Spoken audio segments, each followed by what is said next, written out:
Wilujeng barudak sampurasun. Hidup we ieu orang diajar bahasa Sunda. Sok buka buku paketna halaman 22. Di halaman 22 nyaeta aya cerpen anu judulna Dua Usum. Dan dia ku bapa rek dicaritakeun heula. Isi cerpenna, dunya atanapi bumi alam teh dibagi dua, nyaeta aya laut jeung darat. Gunung, pasir, tegal, bukit jeung sejenak asup kana bagian darat. Sebagian deui nyaeta laut. Itu deui usum musim di urang aya dua, nyaeta usum halodo jeung usum hujan. Musim hujan biasana di bulan September nepi ka Maret, jeung usum halodo mah antara Maret atanapi Juni nepi ka September. Musim halodo nyaeta usum di tempat atanapi daerah tropis. Dina usum halodo hujan teh langkap pisan, malah teu aya. Indonesia ngalaman usum halodo. Usum halodo biasana sok dijadikeun bulan rezeki pikeun nelayan. Tanda usum hujan nyaeta ningkatkeun hujan tuyul-tuyulan. Teu eureun-eureun Indonesia ge ngalaman usum hujan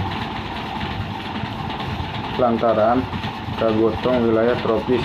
Di daerah tropis usum hujan bergantian jeung usum halodo.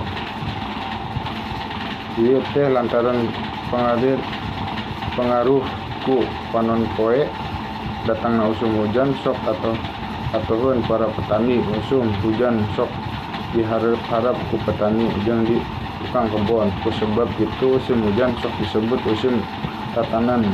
Di urang istilah usum hujan sok disebut oge usum hiji. Nah hiji usum hiji nyaeta usum terus hujan anu teu eureun.